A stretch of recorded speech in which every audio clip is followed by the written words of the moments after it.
Welcome back, YouTube. Or what are we gonna call our channel people? We just keep calling them camera. We gotta come up with a name. We gotta come up with a name for you guys. If you Okay, guys then- know what you want to be called, put it down. Like, why do I do this? Let's subscribe. Put it down in the comments. doobly-doo down in the comments. The tippity tap in the comments. For now, you're gonna be referred to as camera. Yeah. I'm So, sorry. It's just the way it is. welcome back, camera. Today, we're gonna be installing some fog lights. Fog lights, you ask? Fog lights? What the fuck are fog lights? Well, I have these nice looking. We got 4 of these bad Focus. boys. Focus. Just There we give her a are. tap. We have 4 of these, and they're going on the front of that. So we're gonna take this little truck, and it's gonna go from something like this to something like this. Do you want to see how we do that? Stick around and watch and see how we do this. Later.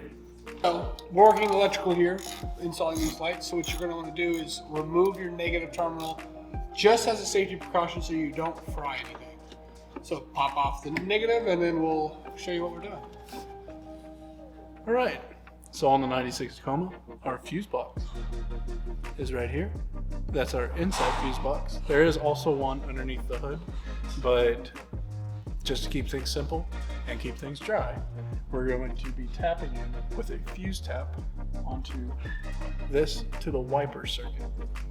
The wiper circuit has a 20 amp fuse, and our lights need 14. Yes. 14 when they're powered. And you calculate your amperage by watts times voltage. So there are 80 watts for a set of 2. We have 4, so that's 160 watts times 12 volts is approximately 14 amps, which a 15 amp would work. We're going to bump it up for a little bit of headroom, which will give us 20 amps, which is that wiper set. This here is our fuse tap. You can see it's got a cheaper style connector. We're actually going to cut that off and put a heat shrink one on just as a little safety. I would recommend that if you don't feel like doing that. You can use this, it will work. So what we're going to do, simply just pop that off. And you take some wire strippers, strip back about 1/4 of an inch or so. What I always like to do is give them a little spin to make sure they're in a good tight group, and then put them in like that. And then you take a set of crimpers And do what the name implies. and you crimp them tightly. And then what we'll do is we'll crimp the other wire here, a lighter, heat that up, and voila, it'll be sealed. So I might be relaying old information or something that you already know, but I found the best way to use these boxes of wire is to take it and punch a hole in the back, fish out the inside. Go ahead and clip the little zip ties you can probably see here and here. Go ahead and clip those and get them out of the way. Make sure they're out of the way. And now you have a neat, compact little wire dispenser. And your wire doesn't get all wrapped, nested up. You don't have to keep throwing away fresh boxes.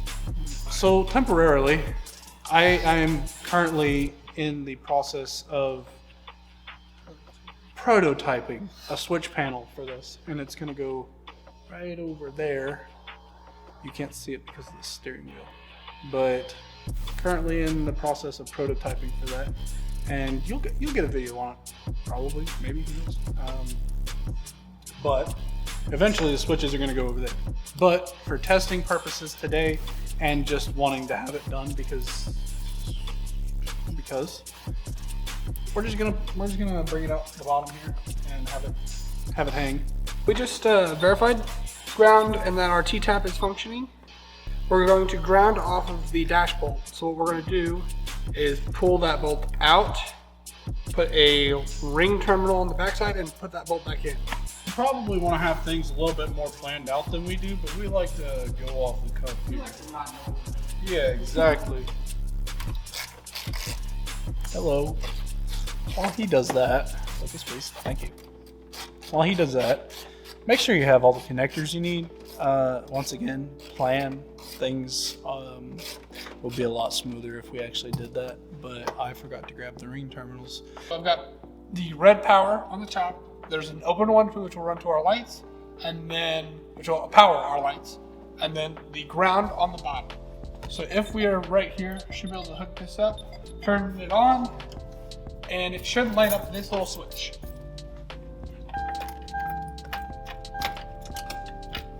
So I have the switch wired up, and the wires are going through the firewall, into the engine bay. There is a little grommet just back here behind the fuse panel. If you look, you'll see the factory wire loom running down through and through the grommet. You can take a coat hanger, make a little loop in it, and pass it right through the grommet. For installing the lights, we're using a rivet nut tool. Focus, please. A rivet nut tool. You can get this specific one at your local Harbor Freight or online through Harbor Freight. 50 bucks I think is what I paid for this. Maybe 49, 40 bucks, something around there. Now, it's extremely versatile, and it allows you to install in these threaded inserts. Just threads on here, and then you use it like any other rivet tool. Threads on there, you drill the appropriate size hole, stick it down in, crimp it.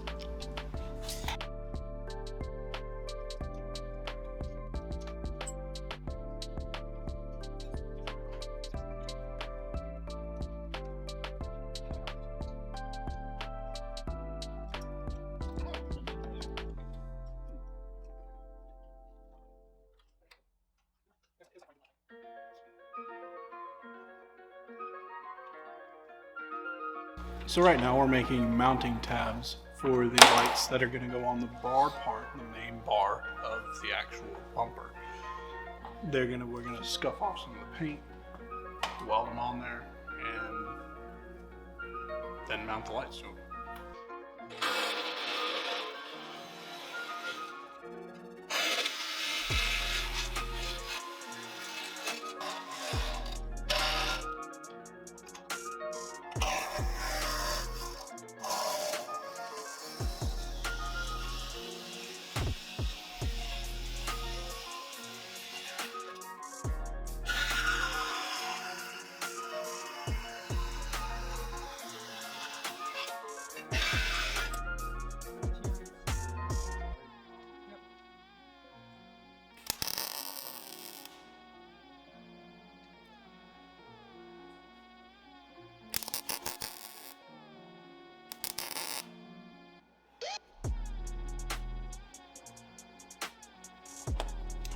Okay, so we've just now finished up all the wiring. We're getting ready to do the first test, and then we're gonna outro this and get out of here.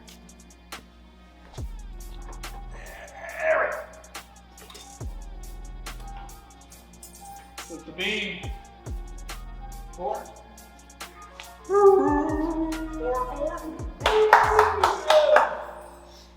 Heck yeah, dude.